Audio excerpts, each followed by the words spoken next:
And that should do it. So, ladies, gentlemen, theys, thems, esteemed guests in the audience today, my name is Chris Moriarty Marks, here to bring you the regular season review show. Joining me, per usual, is this merry band of gentlemen. That is always us. We're Well, always happy, well, and that right? one is Yeah. Caleb the Cue Seagull smiles. Gulley. Yeah, that's me.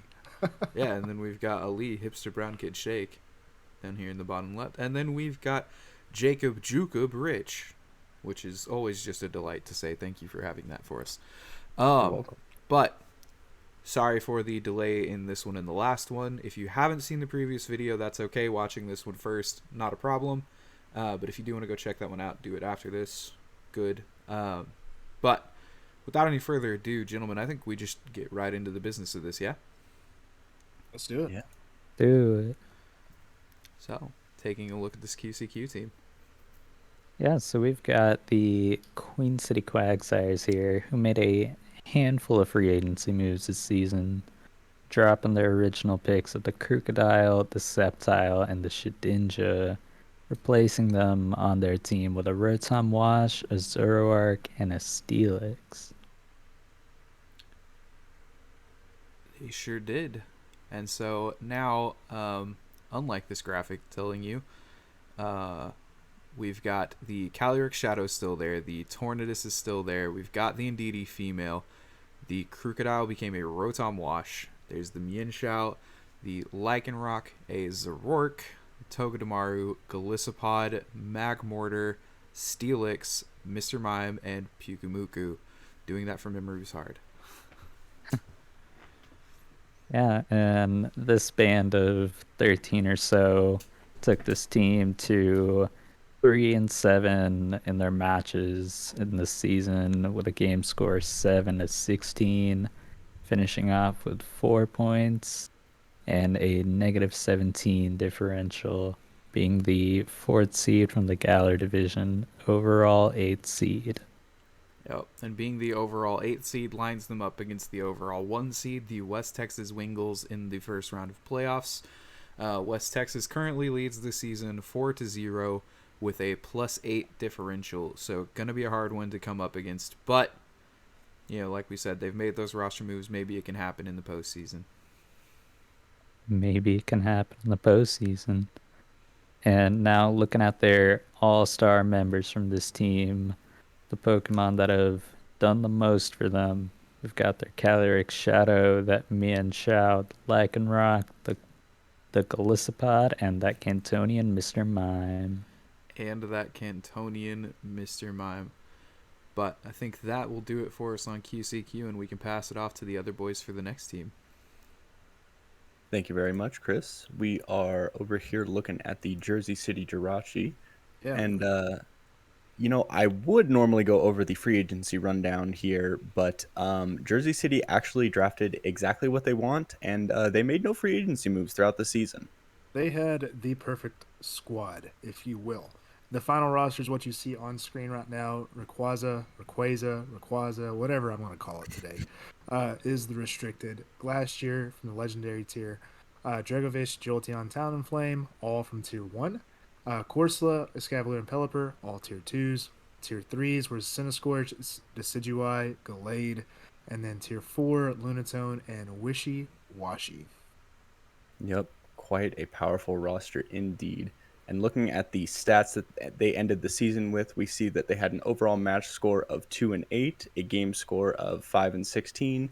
Their point totals was an overall total of 4, with a differential of -33. They ended Johto as the 4th seed and the overall 7th seed. Yep, which 7th seed and an 8-team bracket usually puts you up against the number 2 seed in the playoffs, and that's number 2 seed this time around was the Toronto Trick Roomers. And Toronto leads that series 4-0 with a 2-0 match record there, plus 11 differential. So uphill sledding for them, but you never know. Playoffs are the playoffs after all. That's very true. Very true. And to take a look at the Jersey City Jirachi's most powerful Pokemon of the season, their all-stars, we can see that they have the Glastrier, the Dracovish, that Corsola, Decidueye, and Lunatone as their overall all-stars.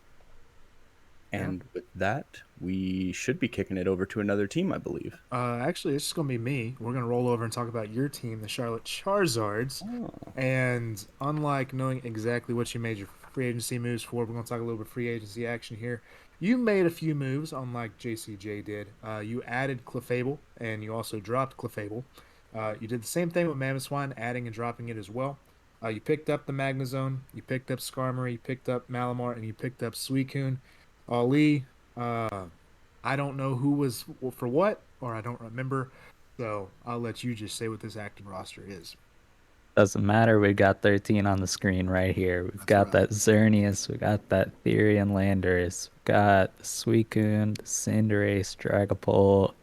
Coming out of the lower tiers, we got Magnezone, Hitmontop, Klefki. And in tier 3, we've got that Malamar, the ever-present Thwackey, and a Skarmory. And out of tier 4, we've got that Archeops and the Lantern. Right, and this squad of 13 had a pretty successful season overall, finishing at a 5-5 match record, even 500 on the season, with a match score or a game score, if you will, 14 wins, 12 losses, a point total of 10, a differential of a positive 11, which is always a good sign. Finished overall as the 3rd seed in Galar and the 6th overall in the table. And taking a look at their playoff matchup, finishing 6th overall, puts them against the number 3 seed, which is me, the Nashville Ninetales, leading the season at 4-2 with a +6. But you know, anything can happen in these these quarterfinals. Yep. Absolutely, 2 3-game sets there makes it very interesting. But the team that was basically carried by these 5 all-star Pokemon, these were the biggest Pokemon to contribute to the success of this team. Obviously, we see the restricted Xerneas there, the Cinderace from tier 1, Klefki from tier 2, Skarmory tier 3, and Lantern from tier 4 as the all-stars for the Charlotte Charizards. Overall, very solid team, very solid season that they've had. So passing this off, if I look at my notes right, Chris, you get to talk about the Memphis Machamps, man. Yeah. That's who we're going to talk about next is these Memphis Machamps. Starting off with their free agency moves from the season. They started off their season with a trade with the Chapel Hill Hawluchas, in which they released the Incineroar and picked up the Amoonguss. Then moving down the line, they traded again, but this time Memphis just released the Suicune to pick up the Urshifu Rapid Strikes from the Chapel Hill Hawluchas. They later released the Thundurus for the Zapdos Galar, going Defiant for Defiant there, dropping the Blaziken to pick up an old favorite tier 2 support in the league, the Liepard, and then the Amoonguss. The Amoonguss was then eventually dropped for the Volcarona. I hate myself. I fell for it. He got me. But that was the free agency from this season for this team. I'm going to go cry in a corner now. Well, I mean, you're looking a little sussy over there, but what's not looking sussy is the active 13 for this roster. Coming out of the restricted tiers, that Zacian, and we had the Rapid Strike Urshifu and the Galarian Zapdos from the Legend tier, the Volcarona and Whimsicott from tier 1, the Liepard, Gardevoir, and Weavile coming from tier 2, the Dusknoir, Quagsire, and Toxapex coming from tier 3, and the Altaria and the Big Boy Rhydon rounding it out in the tier 4. Big Boy Rhydon indeed putting in some work this season to help this team reach these stats that we see here, ending on a final match score of 4-6, a game score of 9-13, a point total of 11, and a differential of -8, which left them as the Johto 3rd seed and the overall 5th seed. Yep, and being the overall 5th seed means that they play the overall 4th seed, which is the Chapel Hill Hawluchas, which lead the overall season in a 4-0 total victory count with a plus 11 differential, part of that triangle of the 4-0s in the Johto division. Absolutely part of that. What a joy to be a part of. But taking a look at the Pokemon that made it happen this season for the Memphis Machamps, we've got the most obvious choice, I think, in the league, right? Zacian. Whimsicott coming out as the Tier 1. From the Tier 2, it's the Liepard. Tier 3, His Royal Highness, the Quagsire. And like we said, that Tier 4 Rhydon absolutely trying to slam some kids this season yet again. Mm-hmm. But now, passing it off one more time, we can take a look at the Chapel Hill Luchas, I believe. Yeah, and speaking of that overall 4 seed that was just mentioned, got Chapel Hill making a whole bunch of roster moves this season, dropping that Amoonguss, the Celesteela, the Palisand, the Nidoqueen, the Urshifu Rapid Strike, the franchise pick, and the Manectric. And to replace them, they got the Circuitry, the Gyarados, the Incineroar, Drapion, Heliolisk, and Maractus. Yep, some big, bold moves indeed, but something that stayed the same was this upper tier list here. We've got the Groudon and the Entei. This row completely swapped out. We've got from Tier 1, it's Gyarados, Incineroar, and Circuitry. From Tier 2s, it was the Corviknight, the Drapion, and the Tangrowth. Tier 3s, Heliolisk, Maractus, and Mr. Mime Galar. And from Tier 4, it's the ever-present Cottony and Seeking. Yeah, I mean, this looking like a scary final roster. Picking up some big wins over here with a match score 5-5 overall this season. Game score of 12-11. A whole 13 points with a +1 differential, finishing off as the 2nd seed from the Johto division and the overall 4th seed. Yep, and playing it close all season for this team, batting right at that 500 line. One place that was not happening for them was against these Memphis Machamps, their playoff matchup like we just discussed a moment ago.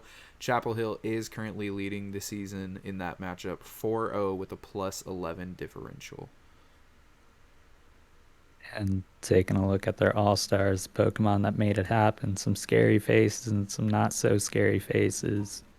Got the Groudon, the Circuitry, the Drapion, that ever-present Galarian Mr. Mime, and the Cottony. And the lovable Cottony.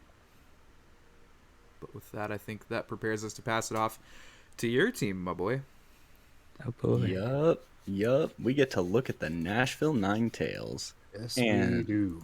Starting it off with looking at the Nashville Ninetales, we get to see what free agency moves were made.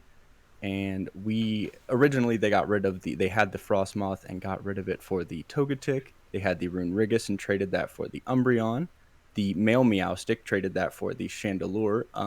One of the biggest moves potentially of the season was that Zygarde for the Calyrex Ice trade. And then they rounded out the season with the Moltres coming in for the Credility. And there was a lot of really big moves with this Nashville team, and that brings us to this active roster, as you can also see here. The restricted Pokemon now being the Calyrex Ice, Landorus Incarnate, Moltres Galarian form. So if you like dashes, this is your team. Comfey from Tier 1, Primarina from Tier 1, Araquanid, Chandelure, and Umbreon, all from Tier 2. The Tier 3s are the Doublade, the Drampa, and Luxray.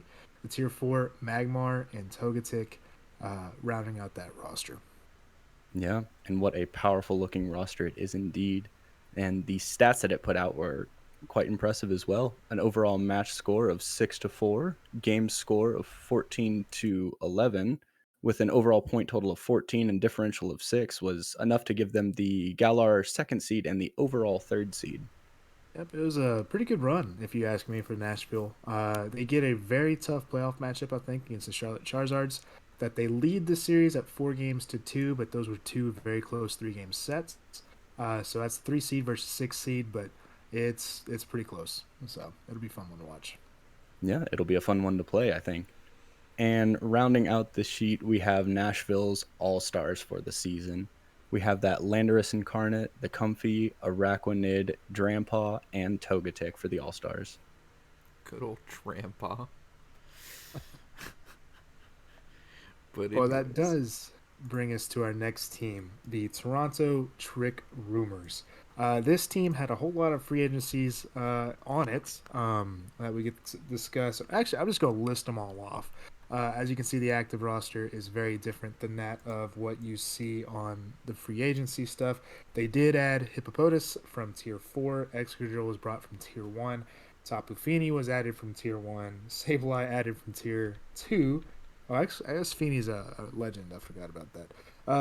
Venusaur Tier 1. Urshifu Single Strike is in there for that Moltres at the Legend tier as well. Turtonator from Tier 3. Galvantula Tier 3. Noivern Tier 2. Ali, that is a lot of moves, and that brings us to the roster that you get to walk us through. Yeah, I mean it's a whole new team than what we saw on draft day. But finishing out this season, we've got that Mewtwo from the restricted tier, Tapu Fini, one of the legends, the Moltres that is now mine and is supposed to be an Urshifu Single Strike. We've got the Excadrill and the Venusaur from Tier 1, the Sableye, Noivern, and Salazzle from Tier 2, the Abomasnow, Galvantula, and everyone's favorite Turtonator coming out of Tier 3. And in Tier 4, we've got the Hippopotas and the Sock.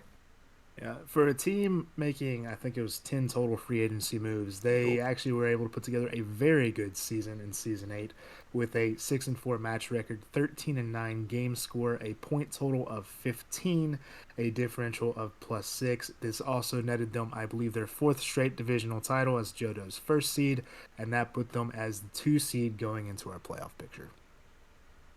And looking at that playoff, they've got the always fun match against Jersey City Jirachis. TTR does lead with a 4-0 game score and a +11 differential, but you know it never feels like it when you're playing them. No, Yeah, it that's always a wild card of a matchup. So Alex and Chris have had a rivalry that goes back to Season 1 that you literally never know what's going to happen, if it's going to be a Paraproc or whatever it is. But there is an all-star squad that is from this Toronto team. We have Mewtwo as the restricted as that S-tier all-star. Excadrill as a free agency pickup was able to net an all-star slot from Tier 1. Salazzle was promoted from Tier 3 to Tier 2. That didn't stop it. It's still an all-star. You got Abomasnow flexing in Tier 3 as the all-star, and Hippopotas, however you want to say it, from Tier 4. It's actually a new pickup, but really good season that we got to see from the Hippo. So, awesome job by the Toronto squad there. It sure was an awesome job. They did so good. They did so good that we should bring their coach in to talk about this next team. Absolutely. Yeah, and so with that, Jakob and I will bring you the last team on this list, which, needs no real introduction, so I'm not going to do it. We're just going to start off with their free agency moves. They started off their free agency this season by dropping the Togetic. Later on, I think a couple weeks later, they decided Barraskewda no longer needed to be here, and towards the end of the season, I think quite possibly in the final week, getting rid of the Aromatisse. Coming in were some very fun pieces. We see in Tier 4 that Herdier coming in for the Togetic, in Tier 2 the Scrafty coming in for that Barraskewda, and in Tier 3, Berserker is now here with that luxurious beard that I chopped mine off. They can't see that, but I miss it dearly. All right. Well, one thing that I really don't miss dearly, it's looking This at roster. it's looking at the 13 Mons on this roster. Yep. But for hopefully one or two of the last times here, we will go over the roster of the West Texas Wingulls. Coming from the restricted tier, we have that Kyogre, and the only legend is that Regieleki. We have the Arcanine, the Bronzong, and the Rillaboom coming from the Tier 1. The Scrafty, Crobat, and Pincurchin coming from Tier 2. Berserker, Mantine, and Toxicroak coming from Tier 3. And the Herdier and the Thievul rounding out the Tier 4. Rounding it out, indeed. Both putting on some strong performances throughout the season. Thievul in particular, which led them to this wonderful pile of season stats. Finishing the season with a match score of 9-1. Confirmed he does bleed. The Nashville Ninetales did it again. They struck gold, and they actually took down the West Texas Wingulls in the final week. They still ended that with a game score of 18-4, dropping about as few games as you possibly can in a season. Absolutely disgusting. A point total of 21, only a nerd could accomplish this, and a differential of plus 35, only a jerk could accomplish this. That's not true, but it feels like it sometimes, doesn't it? Sometimes. Landing them the Galler first seed, and more importantly, that overall first seed going into the playoffs, securing them, air quotes, the easiest path to the final. Ha ha ha. Taking them into the playoffs. True. That overall first seed did grant them the ability to play the overall 8th seed, which is the Queen City Quagsires. West Texas does lead the division or the matchup 4-0 and a +8 differential overall. Yeah, one of the lower ones that I think the West Texas Wingulls have this season is a +8 differential of teams that they've played twice, that is. It's crazy. It's to the Cali player. Yep. And so, taking a look at their All-Stars this season, I don't think this first one will surprise anybody. Kyogre was a monster. Wow, it's almost like he picked all the counters to it. And then Bronzong showed up, and oh boy, once it showed up, it sure fucking did. Pincurchin, a tried and true classic in the league. Everybody loves that. Mantine finally getting tried out this season and performing quite well. And an old favorite of mine finally found a new home and found a way to perform again. It's the Thievel. Good old Thievel. Good old Thievel. But with that, that's all 8 teams. And gentlemen, I think it's time for all of us to join together on the screen once more. How are we feeling after that? Well, that was a lot of teams. That was a lot of Pokemon. It was a lot, yeah, exactly, a lot of Pokemon. Most Pokemon we've had in a draft. There's a lot of Pokemon used. But hey, we got 2 lists here. We have the All-Stars from the Galar Division, All-Stars from the Johto Division. So we'll go with the Galar Division first because that's my division and because I want to talk about myself. With Kyogre being the restricted All-Star there, Landorus Incarnate, the legend All-Star from our division, the Bronzong showing up from Tier 1, the Klefki from Tier 2, the Tier 3 representative is the Skarmory from the Charlotte Charizard as well, and then my Thievel from Tier 4 gets to be the All-Star there, so pretty good overall. Everybody getting some love there. And then on the Johto side, we get to see the Mewtwo, which I think surprised a few people, but it is the restricted All-Star there. Tapu Fini, no stranger to the All-Star ballot at the Legendary tier. Excadrill from Tier 1, still being a franchise or a free agency pickup, coming in clutch and getting that overall All-Star division ballot.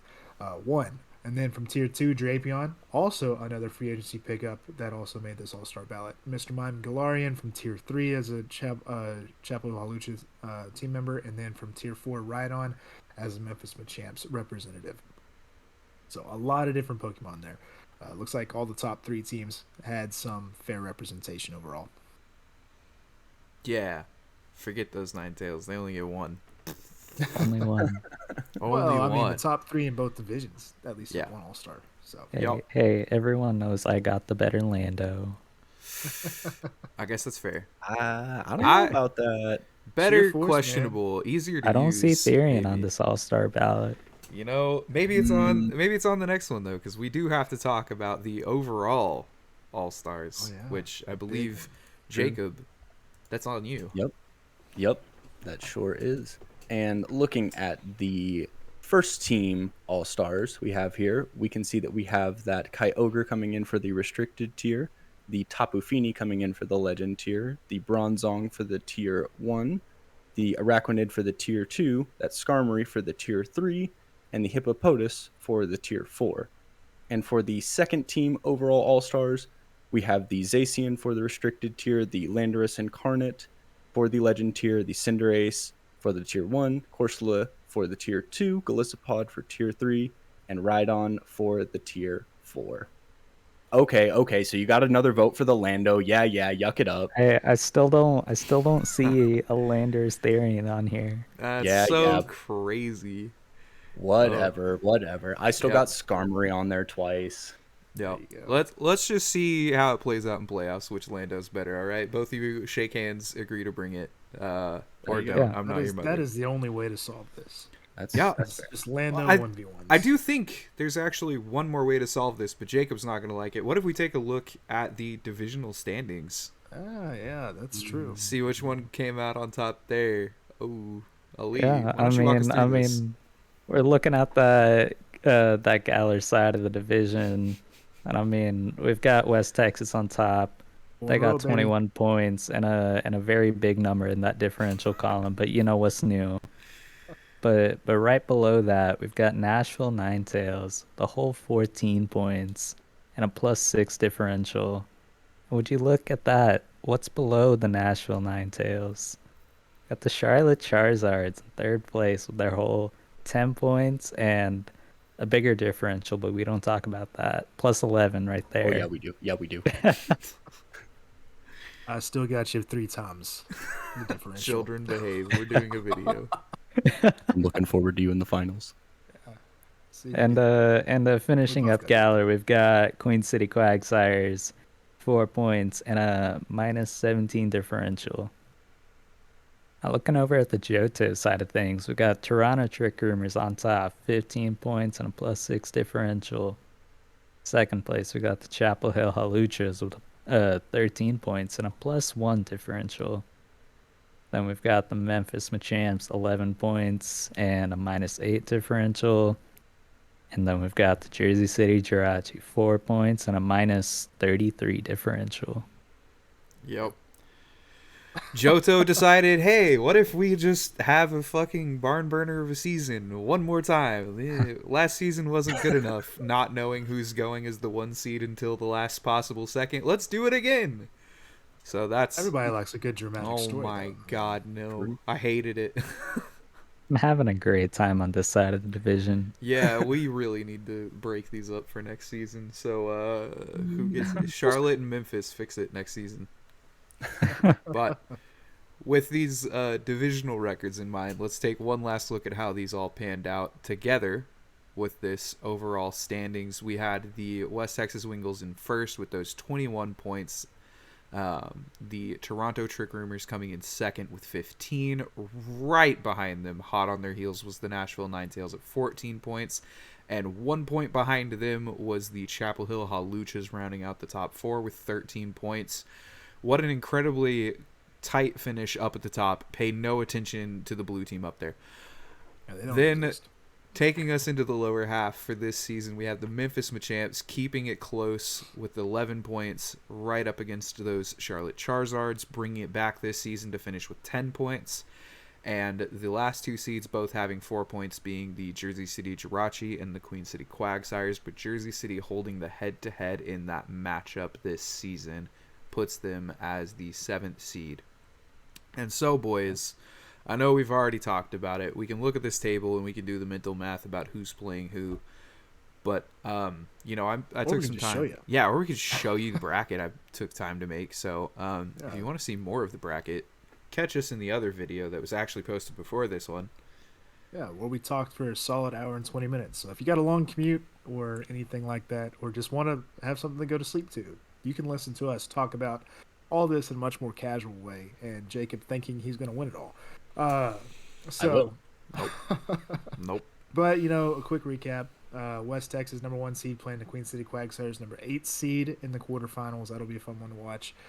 Chapel Haluchas and the Memphis Machamps, the 4 and 5 seeds. That's been a fun series to watch, even though it's the whole rock, paper, scissors, Johto nonsense. But you never know. Playoffs, something could change. Another great series I think will be fun to watch. Charlotte Charizards is the 6th seed taking on the number 3 seed Nashville Ninetales, and then the other divisional winner, the Toronto Trick Rumors, as the 2 seed taking on the number 7 seed Jersey City Jirachi. So this should be a fun playoff picture. A lot of things that we don't know, and interesting how head-to-heads matter in a lot of different situations where we didn't know who was going to play who until literally the last game played. So, Yep. Very true. Very true. A magical experience, but you know, I'm sure we'll get at least one barn burner out of these 4 games. At I least hope one so. best of 5 series that'll be super close, you know. I'd love to imagine Really that's how things are going to play out. I really hope we get to see that, and I hope that it's not my game. The But- dream. The dream. I have an Well- easy game and everybody else's is great to watch. But Well, gentlemen, it appears we are winding down. Were there any closing thoughts or last little remarks before we head on out of here? I'm just going to save mine for the last 5 seconds of the video. So, Oh, okay. As per usual. Yeah. Yeah. Gotcha. Lando diff. All right. As always, thank you to our cast. We have Chris Moriarty Marks, Caleb the Seagull Gulley, Ali HipsterBrownKid Sheikh, and myself, Jakob Jookeb Rich. Once again, thank you to Chris and Jacob for doing the graphics. Thank you, me. Yeah, thank yourself. Yeah. Big Yeah. fan of myself. Yes, thank you. Yeah, thank we you. we can tell. Yeah. Hey, I'm just the best player. What can I say? Yeah. There were 0 botched graphics here. No big. Anyway, once Nothing of again, importance was lost. also thank you to the other members of our league: Alex, Rammy Lamb, Parker, Daddy Wah, John, Morpheus Moore, and Hampton Ham Park. And as always, good lunch. Have fruit. And don't forget, Please dap your refs. I want the last word. Caleb always says no to that. see, I didn't.